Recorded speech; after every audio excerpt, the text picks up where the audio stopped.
Notre Dieu soit béni. Alléluia. Je bénis les seigneurs. Notre Dieu qui nous fait encore grâce, qui continue à nous faire grâce, qui nous donne, qui nous permet d'être en vie aujourd'hui et qui nous donne cette merveilleuse journée.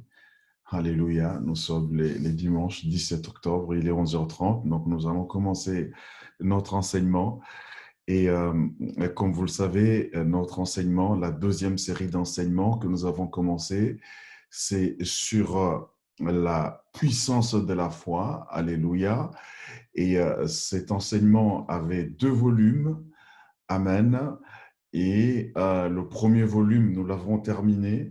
Amen. Le premier volume, c'était croire en l'existence des dieux. On a fini ce volume-là. Et nous avions déjà, depuis les dimanches passés, attaqué le premier chapitre. Voilà, le premier chapitre de deuxième volume, croire à l'action divine. Et nous avons vu le premier chapitre déjà du deuxième volume le dimanche passé, et qui avait pour thème les piliers de la foi. Un enseignement très capital. Vraiment, je vous invite à partir de ce soir, en tout cas, cet enseignement sera sur Internet, sur notre chaîne YouTube. Je vous invite vraiment à pouvoir, pour ceux qui n'ont pas pu suivre cet enseignement le dimanche passé sur Facebook, c'est pas grave.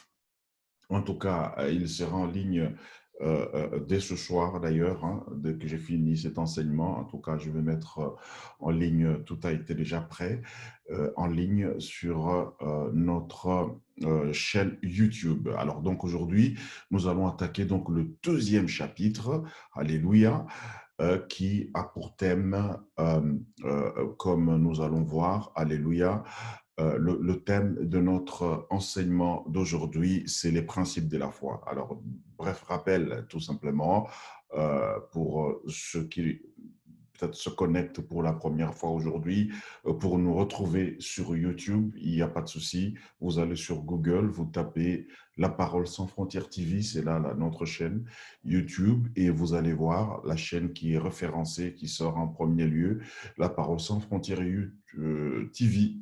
YouTube, c'est ça notre chaîne. Vous cliquez dessus et vous allez voir qu'il y a beaucoup d'enseignements maintenant qui sont postés. Il y a 3 premières séries d'enseignements sur le mystère du sang de Jésus qui sont vraiment des enseignements importants. Je vous recommande de pouvoir les visionner et de les partager aussi. Et puis, la deuxième série d'enseignements que nous avons commencé sur la puissance de la foi. Et voilà, nous avons commencé le volume 1, en tout cas tous les volumes 1 est déjà sur notre chaîne YouTube à partir de cet après-midi, et on aura le volume 2. Alléluia.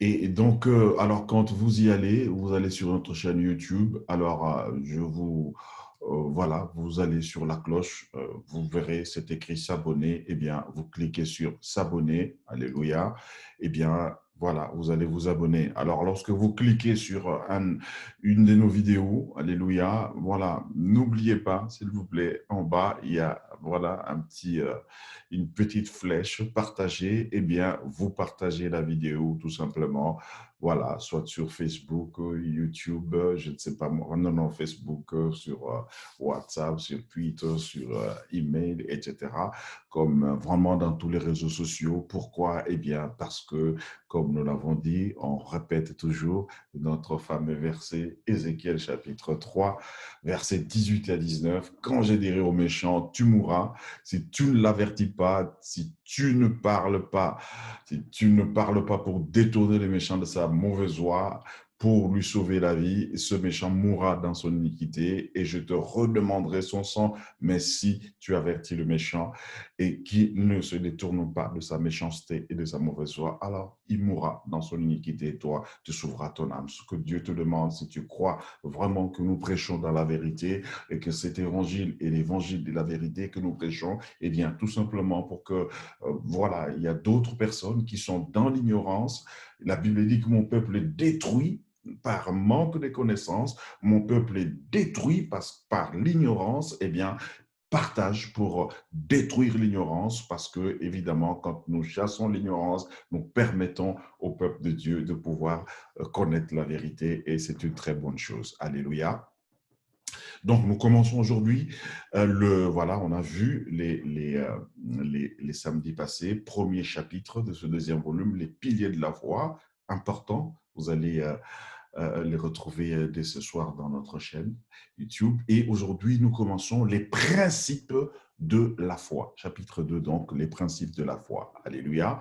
On aura une petite introduction et puis, voilà, il y aura deux sections.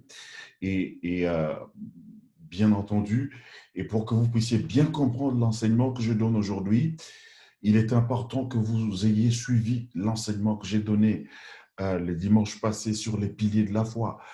Pourquoi? Parce que les principes que je donne aujourd'hui, comme vous verrez, il y a 4 principes, et ces principes, il y a 2 principes et qui sont relatifs au premier pilier de la foi, qui est Dieu, et puis il y a 2 autres principes qui sont relatifs au second pilier de la foi, qui est l'homme lui-même. Alléluia. Donc c'est important. Donc je vous conjure vraiment vivement, peut-être en tout cas d'ici ce soir, en tout cas, l'enseignement sera en ligne et vous allez sur notre chaîne YouTube, suivez cet enseignement, les piliers de la foi, et vous ne comprendrez que mieux cet enseignement que nous avons aujourd'hui. Donc, les principes applicables au premier pilier de la foi, ce sera l'objet de notre première section. Et puis, deuxièmement, les principes applicables au second pilier de la foi. Alors, notre texte de base, comme vous le savez, c'est toujours Marc chapitre 11, verset 24. C'est pourquoi je vous dis, tout ce que vous demanderez en priant, croyez que vous l'avez reçu et vous le verrez s'accomplir. Alors, nous parlons aujourd'hui des principes de la foi. C'est quoi un principe? Alors, le principe, Larousse définit les principes comme ceux qui servent de base à quelque chose.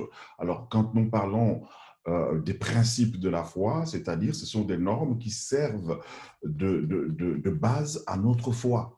Et c'est très important. Notre foi doit être assise sur quelque chose. Et il y a des principes que nous devons respecter. Et quand nous connaissons ces principes-là, eh bien, ces principes vont servir de base à notre foi. Et ces principes nous permettront vraiment d'avoir une foi solide en notre Dieu, non seulement en son existence, mais également en son action pendant toute notre vie terrestre jusqu'au moment de l'enlèvement. Alors, comme je viens de le dire, il y a 4 principes qui sont essentiels. Il y en a beaucoup, mais en tout cas, j'en ai répertorié 4, alléluia, qui sont essentiels. Donc, vous voyez qu'il y aura 2 principes qui sont applicables au premier pilier de la foi. Ce sera l'objet de la première section. Et puis, il y aura 2 autres principes qui sont applicables au second pilier de la foi. Le premier pilier de la foi étant Dieu, le second pilier de la foi étant l'homme lui-même. Alléluia. Très bien. Donc, nous commençons par le premier, les principes. Donc, il y en a 2 au pluriel. Les principes applicables au premier pilier de la foi. Il y a 2 principes essentiels au premier pilier de la foi. Donc, Dieu, alléluia. Premier principe, Dieu n'est pas un homme pour mentir. Deuxième principe, Dieu veille sur sa parole pour l'exécuter. Quand nous avons compris ces 2 principes, alors nous pouvons prier avec foi, sans être agités, parce que nous connaissons celui à qui nous adressons nos prières. Alléluia. Premier principe, donc, Dieu n'est pas un homme pour mentir. Et là, vous le trouvez dans le livre de Nombres, chapitre 23, verset 19. Il est écrit, Dieu ne point un homme pour mentir, ni un fils d'homme ni fils d'un homme pour se repentir. Ce qu'il a dit, ne le fera-t-il pas? Ce qu'il a déclaré, ne l'exécutera-t-il pas? Nombre 23, 19. Alléluia. Et qu'est-ce que cela veut dire? Cela veut dire que tout ce que Dieu dit est la vérité. Pourquoi? trois choses qu'il faut retenir. D'abord, un, parce que Dieu et sa parole font un. Vous voyez, la Bible dit dans Jean chapitre 1, verset 1, au commencement était la parole était avec Dieu et la parole était Dieu. Deuxièmement, mais alors, qui est cette parole? La parole qui est Dieu, qui est Jésus-Christ, et la vérité. La Bible dit que Jésus-Christ lui dit, vous savez, un jour, Jésus-Christ parlait à ses disciples, il dit, écoutez, il faut que je m'en aille au Père. Il leur parlait de l'enlèvement, je reviendrai, je vous prendrai avec moi, et voilà, et je vous ramènerai auprès de mon Père. Et Thomas, vous savez, Thomas, c'était un apôtre un peu compliqué, il dit, mais Seigneur, mais nous ne savons pas où tu vas, mais comment nous pouvons connaître le chemin de là où tu vas?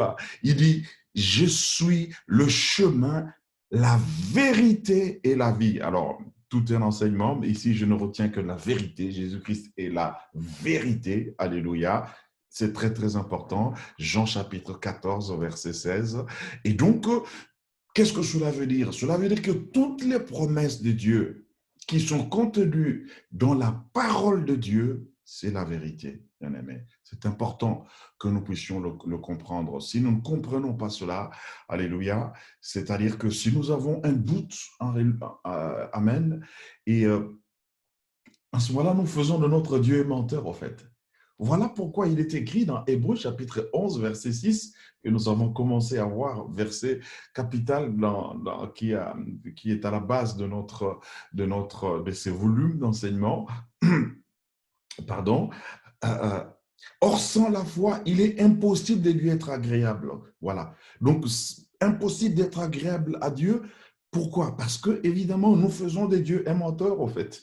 Alors que Dieu n'est pas un menteur. Dieu, toute sa parole, tout ce qui est dans sa parole, c'est la vérité. Si nous partons de ces principes-là, alors nous ne serons pas agités, nous serons dans le calme, nous ferons nos prières tout en étant calmes, parce que l'esprit d'agitation n'est pas un esprit qui vient de Dieu. Alléluia. Et la deuxième chose que j'aimerais vous dire par rapport à ça, c'est que vraiment, c'est ça les traits distinctifs de Dieu par rapport à Satan. Satan est menteur. La Bible dit, vous savez, Satan, c'est l'antithèse de Dieu. Alléluia. Satan, c'est l'antithèse de Dieu.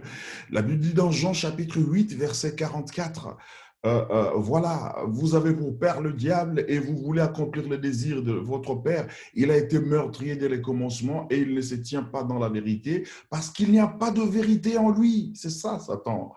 Lorsqu'il profère le mensonge, il parle de son propre fond, car il est menteur et le père du mensonge. Et c'est ça la différence essentielle entre notre Dieu, alléluia, que nous servons, et Satan. Satan est un menteur, mais Dieu est la vérité lui-même. Sa parole est la vérité. Donc, tout ce que nous avons dans la parole de Dieu, c'est la vérité. De la première lettre de la Genèse jusqu'à la dernière lettre de l'Apocalypse, tout est vérité.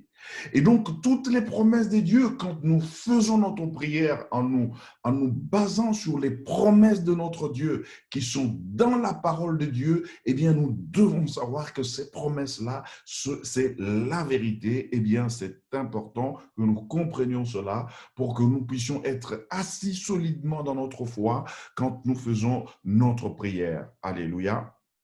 Alors, troisièmement, la parole de Dieu, c'est une vérité absolue. C'est très important. Ce n'est pas une vérité relative. Une vérité relative, c'est une vérité qui change aujourd'hui. Voilà, une chose peut être vraie aujourd'hui, ne pas être vraie demain, etc. Non, la vérité de Dieu est une vérité qui est absolue. Elle ne change pas selon les circonstances. Pourquoi? Parce que la Bible déclare que Jésus, Hébreux chapitre 13, verset 8, que Jésus-Christ est le même hier, aujourd'hui et éternellement. C'est important. Et donc, il faut que nous le comprenions. L'homme peut changer.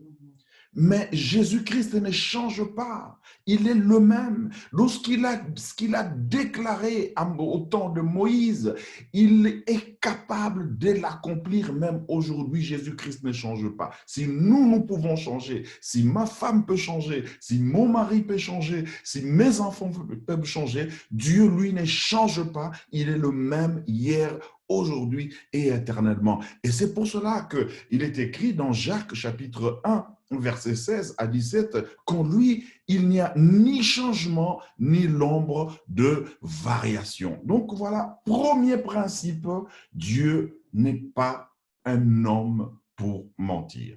Quand nous avons ces principes-là, cela permet de solidifier notre foi. Je vais aller très rapidement. J'ai dit que désormais, je ferai assez des vidéos assez courtes, donc je vais essayer de faire un effort. Deuxième principe applicable au premier pilier de la foi, qui est Dieu, c'est que Dieu veille sur sa parole pour l'exécuter. Alléluia. Premier principe, Dieu n'est pas un homme pour mentir. Deuxième principe, Dieu veille sur sa parole pour l'exécuter. Et là, nous le trouvons dans Jérémie, chapitre 1, versets 11 à 12. Alors, que nous dit ce texte? Voilà. La parole, et ça, c'est le prophète Jérémie qui parle.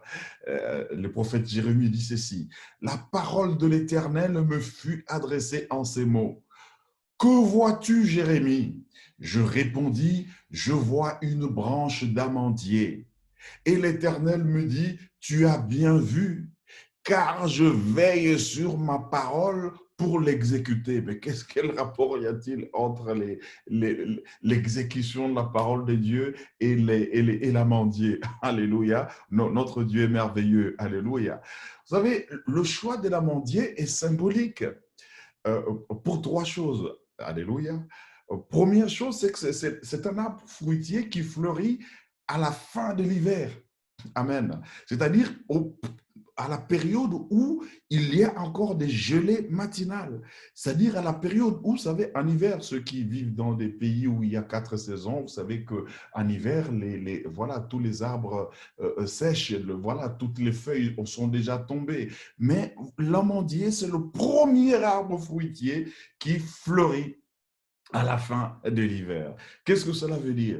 Cela veut dire que Dieu est capable d'accomplir sa parole, même lorsque les circonstances sont défavorables. La Bible déclare qu'il est le maître des temps et des circonstances. Bien-aimé, ça c'est Daniel chapitre 2, verset 21, on peut vous dire, oui, voilà, Dieu voilà, il n'accomplit pas les temps suivant il n'accomplit pas sa parole suivant les temps, suivant les circonstances, même si les circonstances sont favorables, même si les circonstances sont défavorables, Dieu est capable d'accomplir sa parole. Je peux vous donner juste un exemple ici. Vous savez, ceux qui vivent ici en Europe, par exemple, ils savent qu'il est compliqué de trouver une maison en hiver parce que, bon, en hiver, c'est la trêve hivernale, donc les gens ne quittent pas leur maison, il n'y a pas des expulsions, et donc c'est compliqué de trouver une maison en hiver. Mais si Dieu t'a promis de trouver une maison en hiver, il est capable de pouvoir te trouver une maison en hiver parce qu'il est capable, c'est ça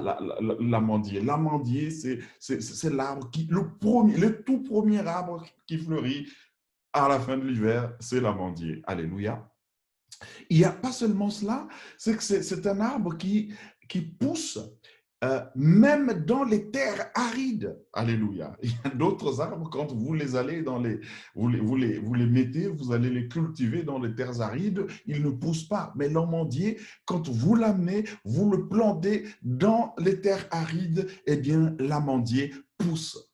Qu'est-ce que cela veut dire? Cela veut dire que notre Dieu peut accomplir sa parole en tout lieu. Il a dit à Josué, Josué chapitre 1, verset 3, tout lieu que foulera la plante de votre pied, je vous le donne comme je l'ai donné à Moïse. Vous savez, bien aimé dans le Seigneur, pour que Dieu te donne voilà, quelque chose que Dieu te donne, soit une bénédiction, soit une promesse. Tu n'es pas obligé de parcourir des milliers de kilomètres, etc., comme je vois. Évidemment, sauf si Dieu te le dit, mais Dieu est capable, là où il t'envoie, il est capable de pouvoir accomplir ta parole. Toutes les prières que tu lui demandes, il est capable de pouvoir les accomplir dans l'endroit même où tu te trouves, parce qu'il dit dans sa parole que tout lieu que foulera la plante de votre pied, je vous le donne. Vous savez, il y a des gens, enfin voilà, je ne stigmatise personne. Vous me voyez, il y a des personnes qui disent non, voilà, ici en Europe, c'est compliqué pour que je puisse trouver un mari qui est bon, qui est, voilà, ou une femme qui est fidèle, une femme qui est obéissante, etc. Je dois aller en Afrique, etc. Non, bien aimé, si Dieu te bénit là où tu es, eh bien, il est capable d'accomplir sa parole en tout lieu. Alors les gens me disent, écoutez, non, voilà, quand Abraham a voulu voilà, marier Isaac, son fils, eh bien, il a demandé à son serviteur d'aller très loin, de quitter Canaan, où se trouvait, parmi lesquels il vivait dans les filles des Cananéens, d'aller dans sa patrie, dans sa terre. Mais vous devez comprendre cela spirituellement. Qu'est-ce que cela veut dire? Cela veut dire que, oui, c'est-à-dire que tu peux être, voilà, dans ton milieu naturel, dans ton milieu professionnel, il n'y a pas de croyants, il n'y a pas de chrétiens. La famille d'Abraham, c'est la famille chrétienne. Il faut comprendre cela de manière spirituelle. Cela ne veut pas dire que pour aller trouver une femme, pour aller trouver un mari, il faut que tu ailles parcourir des milliers de kilomètres. Donc Dieu est capable, voilà, l'amandier, et on peut le prendre planté même dans les lieux arides. Alléluia. Et la troisième chose, quand Jérémie ne voit pas dans sa vision, il n'a pas vu l'amandier, au fait, l'arbre, l'amandier lui-même en entier, il a vu une branche d'amandier. Là aussi, c'est capital, c'est une révélation. Pourquoi? Parce que il a une branche d'amandier, parce que c'est sur la branche d'amandier que produit, alléluia, que nous trouvons des fleurs, au fait, qu'il y a des amandes qui se produisent. Alors ce qui est important, c'est que la particularité d'amandier, c'est que l'amandier produit d'abord des fleurs produit d'abord des fleurs avant de produire des feuilles. C'est contrairement à d'autres arbres. Regardez, nous sommes en hiver. Moi, j'ai un jardin ici, alléluia, et à la fin de l'hiver, alléluia, et quand tous les arbres ont séché, avant de voir les fleurs, qu'est-ce que nous voyons d'abord? Nous voyons d'abord les feuilles. Amen. L'amandier, c'est juste le contraire. L'amandier produit d'abord les fleurs avant de voir les feuilles. Cela veut dire quoi? Cela veut dire que Dieu agit selon sa propre logique et non pas suivant la logique des hommes, en fait. Et c'est là qu'il faut que nous puissions comprendre Dieu. Dieu n'agit pas suivant la logique des hommes.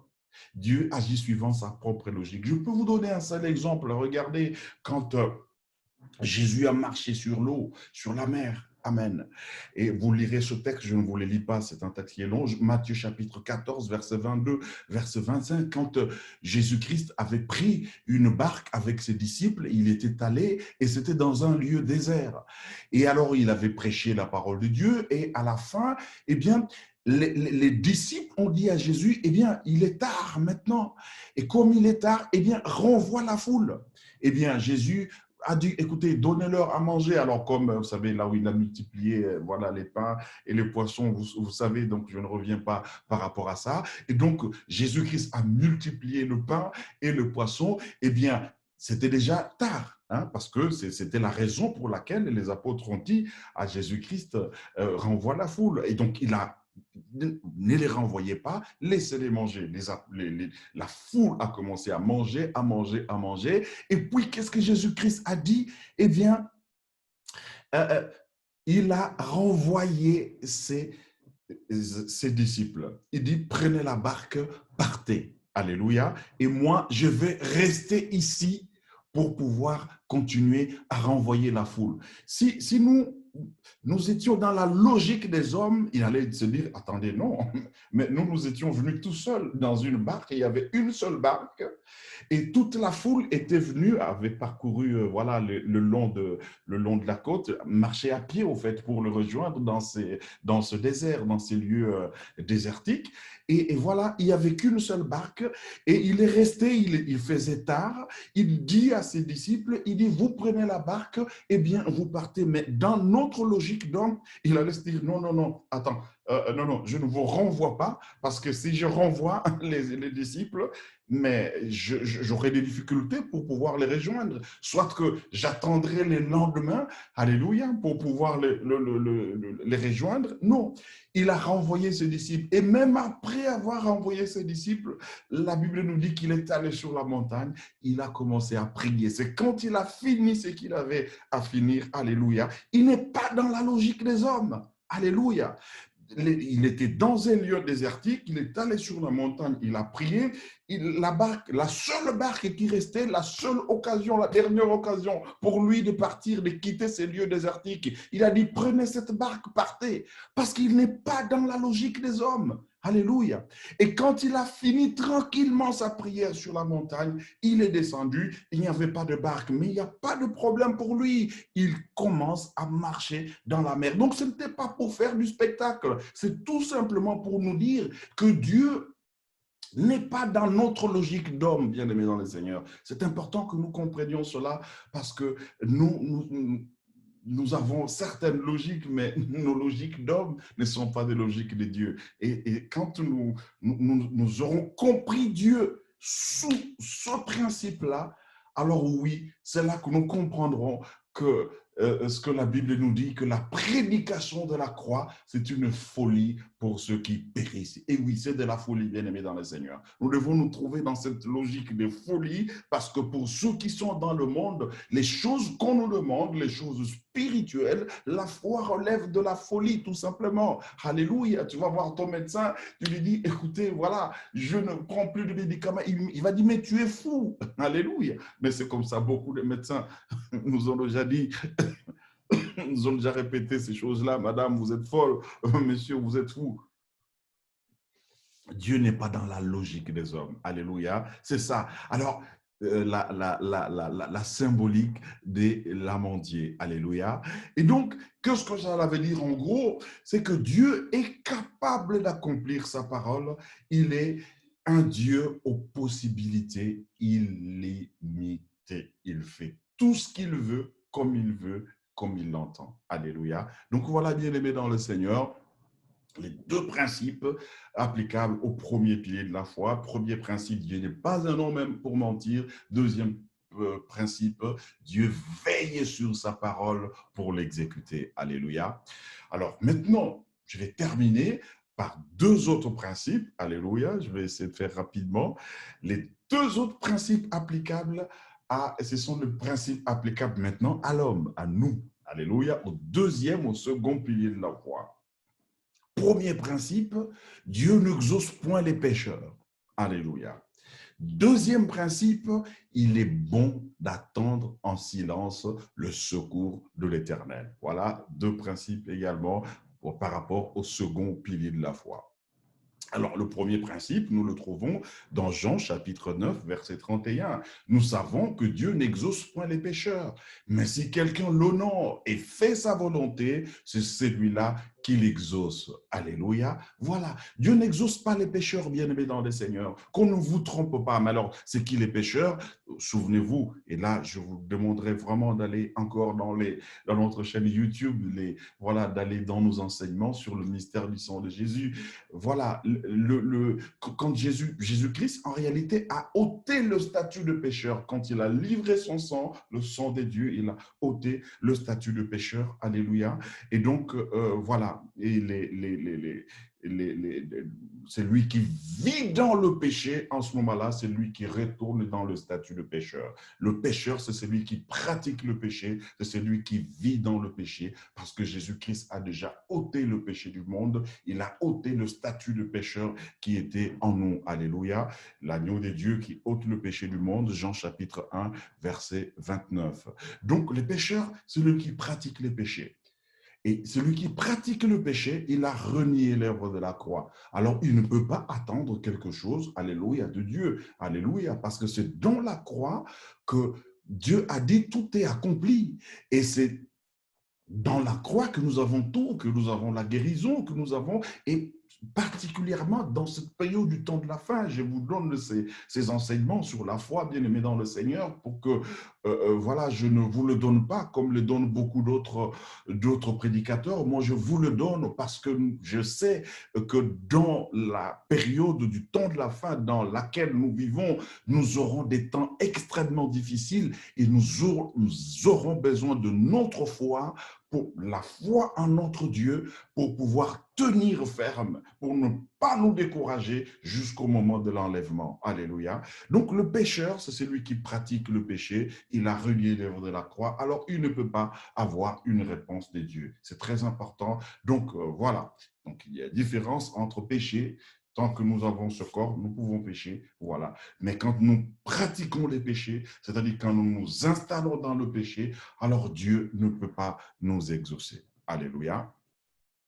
Et donc, Dieu ne peut pas exaucer un homme qui pratique le péché. Pourquoi? Parce que cet homme, il a déjà choisi son camp. Alléluia. Voilà ce que Dieu dit dans 1 Jean chapitre 3, verset 8. C'est lui qui pêche. Alors ça, c'est la version de Louis II. Louis II dit, c'est lui qui pêche et du diable, mais je préfère bien d'autres versets, d'autres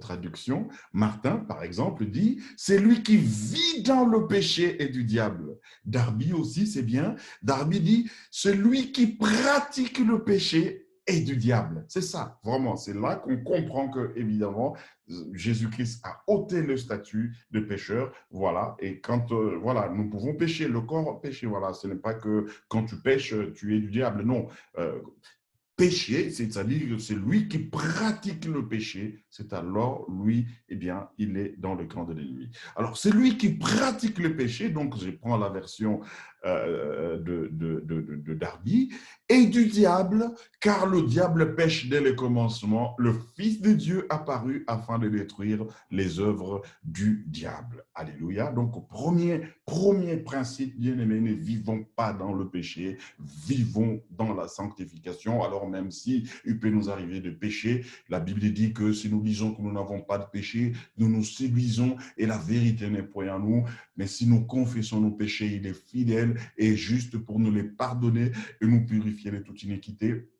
Si nous ne pratiquons pas les péchés, si nous ne vivons pas dans le péché, même si nous péchons, nous allons nous confesser, il n'y a pas de problème, Dieu va nous pardonner et Dieu continuera à nous exaucer, là il n'y a pas de souci. Mais si nous pratiquons le péché, nous nous installons dans le péché, alors en ce moment-là, nous ne sommes plus dans le camp de Jésus-Christ, nous sommes dans le camp du diable. En ce moment-là, Dieu ne peut plus faire quelque chose pour nous. Et je terminerai par le deuxième principe, le second principe applicable au deuxième pilier de la foi. Il est bon d'attendre en silence le secours de l'Éternel. Alléluia. Et ça, nous le trouvons dans Lamentation chapitre 3, verset 26. Alléluia. C'était un verset qu'un pasteur m'avait donné.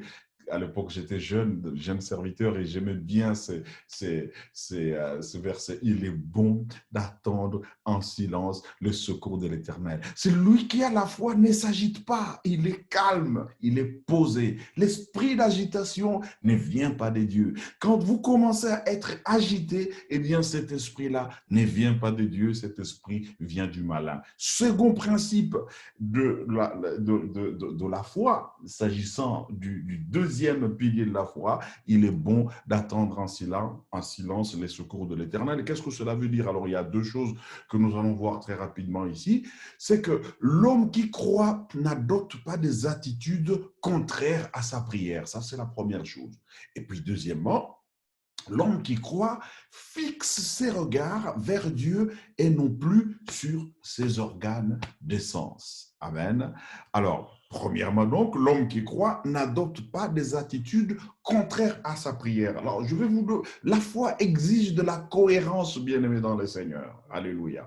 Quand tu demandes une guérison miracle, parce que j'ai dit, tu peux demander une guérison par les médicaments, c'est ce que j'ai dit la fois passée, mais tu peux demander une guérison par les médicaments. Dieu est capable, il te guérira par les médicaments, parce qu'il y a des gens qui prennent des médicaments et qui meurent et qui tombent et qui ne guérissent pas. Oui, ça c'est vrai. Dieu peut te guérir au travers des médicaments, ça c'est vrai. Il te sert.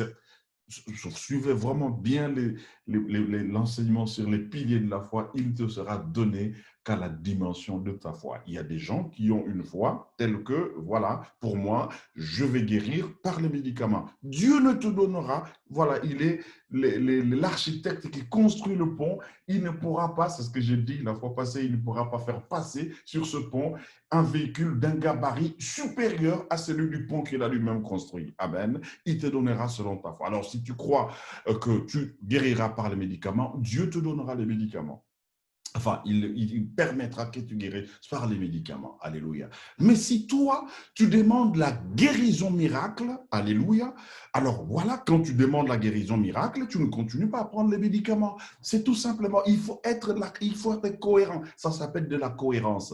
La foi doit s'exécuter dans la cohérence. Quand on a demandé une guérison miracle, on ne continue pas à prendre des médicaments. Quand on a demandé un mariage, on ne fait plus des projets de célibataires. Je vais faire mon projet, je dis, bon, écoute, même si, voilà, Dieu ne m'a pas encore envoyé un mari, etc., alors maintenant, j'ai un projet, j'ai l'occasion de pouvoir acheter une maison, eh bien, j'achète une maison en tenant compte, alléluia, du fait que j'ai demandé à Dieu de me marier et d'avoir des enfants. Voilà, j'achète ma maison. Alors, je n'achète pas une toute petite maison, alléluia, où je sais que je vais être tout seul. Alors, seulement quand Dieu m'enverra une femme et des enfants, alors je changerai, etc. Alors, ça montre que tu n'as pas de foi. Il faut avoir de la cohérence quand on a demandé le mariage et les enfants. Eh bien, tes projets doivent être cohérents quand on a demandé un véhicule, etc.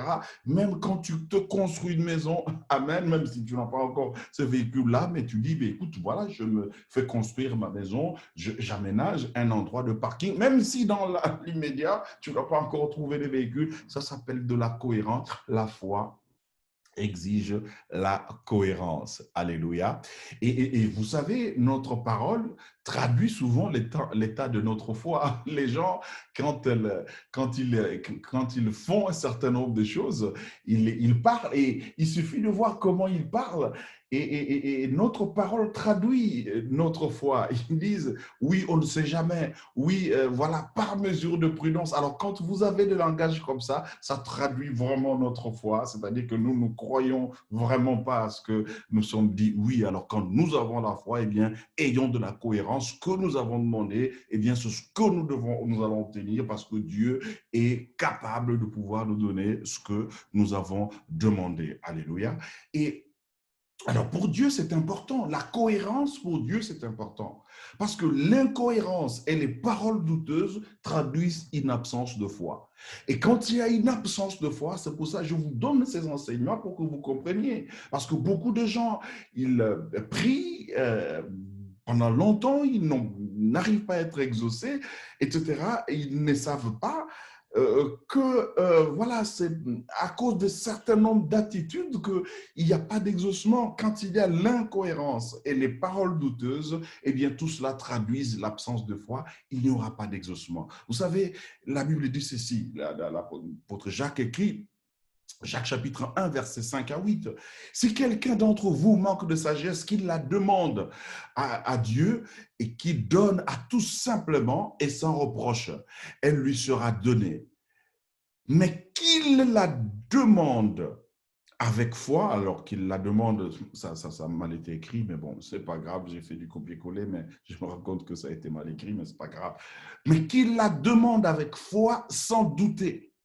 Car celui qui doute est semblable au flot de la mer, agité par le vent est poussé de côté et d'autre. Voilà. Celui qui a des paroles douteuses, des paroles de l'incohérence, voilà, il est voilà comme semblable au flot de la mer, agité par le vent et poussé de côté et d'autre. Qu'un tel homme ne s'imagine pas qu'il recevra quelque chose du Seigneur. Alléluia. Et l'apôtre Jacques dit, c'est un homme irrésolu, inconstant dans toutes ses voies. Quand tu es irrésolu, inconstant, eh bien, tu ne peux pas t'attendre à ce que Dieu puisse t'exaucer. Donc, voyez, il faut qu'il y ait de la cohérence quand tu as demandé quelque chose, tu connais les principes qui sont applicables à Dieu, tu te connais toi-même, alléluia, alors il faut que maintenant que ta prière puisse se faire conformément à ta parole. Donc,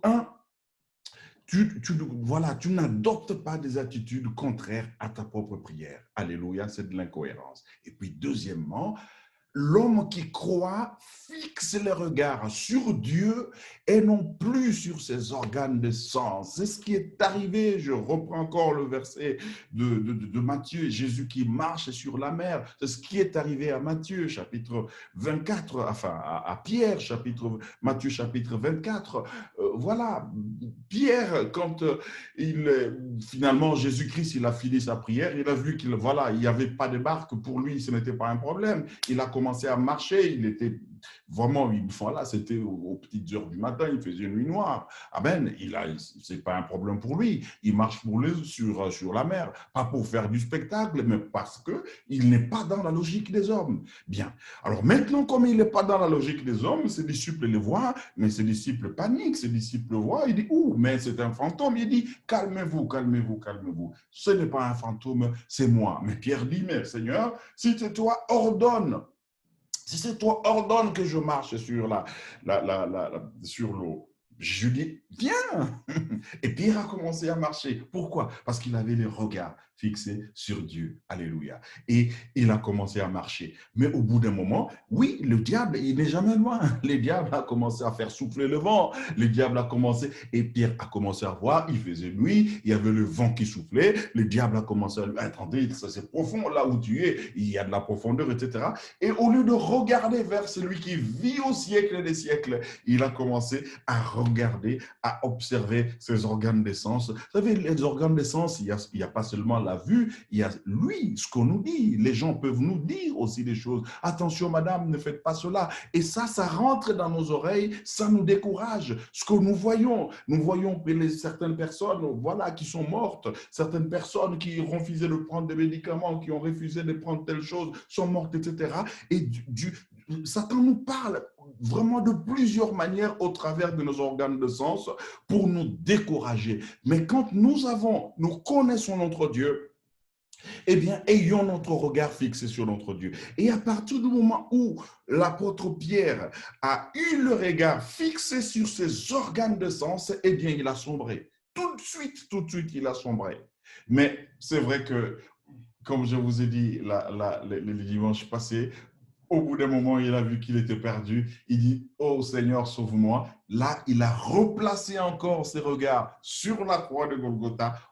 C'est automatique. Bien aimé, la foi, c'est automatique. Quand vous avez la foi, eh bien, vous allez obtenir la main de Dieu. Donc, c'est important, bien aimé, que l'homme qui croit fixe les regards sur Dieu et non sur ses organes de sens. Alléluia. C'est très, très important. Pourquoi? Parce que, évidemment, nous sommes des chrétiens, nous marchions, comme l'apôtre Paul le dit dans 2 Corinthiens, chapitre 5, verset 7, nous marchions par la foi et non par la vue. Alléluia. Vous savez, bien-aimés, même si je prends souvent l'exemple de maladie, bon, alors peut-être que prochainement je vous donnerai l'exemple de maladie, mais vous savez, j'ai été moi-même très malade il y a plusieurs années. Alléluia, je ne vous parle même pas dernièrement, j'avais été hospitalisé pendant un mois, mais vraiment, même avant ça, dans les années 98, j'avais été très, très, très malade, etc. Et un jour viendra, je vais témoigner de ça. Mais ce que je veux vous dire, bien aimé dans le Seigneur, c'est que même si votre corps vous dites que vous avez encore de douleur, vous avez prié, vous avez dit Dieu m'a guéri, je suis guéri. Mais Satan va commencer à te dire, attends, mais tu as encore des douleurs, non? Ça, c'est le diable, en fait. Mais toi, elle le regarde simplement fixé sur la croix de Golgotha. Il t'a dit, mais voilà, tu as demandé voilà, à te marier. Ils vont commencer même à se moquer de toi. Tout le monde se moque de toi. Tu as demandé un mari, mais voilà, tu es toujours là, tu n'as pas de mari, tu n'as pas de femme, etc. Oui, mais ça, c'est ce que notre corps nous dit, les organes de sens nous disent, mais ayons les yeux fixés sur la croix de Golgotha. Alors, pour ne reprendre que l'exemple de la maladie, même si tu as prié, tu as demandé la guérison, une guérison miracle, même si tu sens que oui, on a prié pour moi, même si dans l'immédiat, tu sens que la douleur ne peut pas partir, oui, la douleur peut partir. Dans l'immédiat, si quelqu'un qui prie pour toi, il a le don de guérison, la douleur peut partir dans l'immédiat. Mais même si cette personne-là, comme je vous ai dit, attention, il y a la différence entre celui qui a les dons d'opérer des miracles, les dons de guérison et le pouvoir de guérison. Tout enfant de Dieu a le pouvoir de guérir les malades. Toi-même, tu as le pouvoir de te guérir. Et donc, si tu pries, et que tu as la foi, même si tu ressens encore la douleur, eh bien, si tu as la foi, sache que ça, c'est Satan qui continue à te dire, mais oui, tu as encore la douleur, donc tu n'es pas guéri. Non, ce n'est pas parce que tu as la douleur que tu n'es pas guéri. Vous savez, et là, je donne l'exemple d'un arbre qui est coupé. L'arbre qui est coupé, bien aimé dans le Seigneur, garde les feuilles vertes pendant des semaines. Les feuilles sont vertes, mais ce n'est pas parce que les feuilles sont vertes que l'arbre est vivant. L'arbre est déjà mort de sa belle mort. Alléluia. Mais les feuilles sont encore vertes. Ces feuilles vertes-là, c'est des petites douleurs que tu peux continuer à ressentir. C'est ce que les gens peuvent commencer à te dire. C'est ce que tu peux voir, tes organes de sens. Tout te dit, ça c'est la logique des hommes. Tout te dit, non, monsieur, madame, non, c'est pas comme ça que ça se passe. Voilà, tu es en train de te tromper. Et le regard fixé sur la croix de Golgotha, eh bien, tout marchera bien, même si j'ai de la douleur, je sais que je suis déjà guéri, évidemment. Tout ce que vous demanderez en priant, croyez que vous l'avez reçu et vous le verrez s'accomplir. Bien aimé, je vais terminer par là cet enseignement en disant, en vous donnant voilà, cette parole de Jésus dans Jean chapitre 17, verset 7. Si vous demeurez en moi et que mes paroles demeurent en vous, demandez ce que vous voudrez et cela vous sera accordé. Donc, gardons bien les 4 principes de la foi. Alléluia. 2 principes applicables à Dieu. Alléluia. Premier principe applicable à Dieu. Dieu n'est pas un homme pour mentir. Deuxième principe applicable à Dieu, eh bien, comme nous avons dit, premier principe, Dieu n'est pas un homme pour mentir. Deuxième principe, Dieu veille sur sa parole pour l'exécuter. Deux principes par rapport au second pilier de la foi, Dieu n'exauce pas les pécheurs, ne vivons pas dans le péché. Eh bien, second principe, il est bon d'attendre en silence le secours de l'Éternel, ayant les yeux fixés vers la croix de Golgotha et non sur nos organes de sens, sur ce que nous pouvons voir, sur ce que nous pouvons entendre, sur ce que nous pouvons ressentir. Voilà, j'ai terminé là cet enseignement d'aujourd'hui et la semaine prochaine, alléluia, si Dieu fait grâce, ça sera les côtés de la foi. Et là également, c'est un enseignement qui est important pour nous, vraiment dans cette période du temps de la fin. Nous allons voir, j'en ai déjà prêché dans certaines autres églises, mais là, je vais y revenir encore avec force détail et nous verrons cet enseignement la semaine prochaine. Que Yahweh vous bénisse. Passez un excellent dimanche. Vraiment, que Dieu vous bénisse. Merci. Que Dieu vous bénisse infiniment. Alléluia.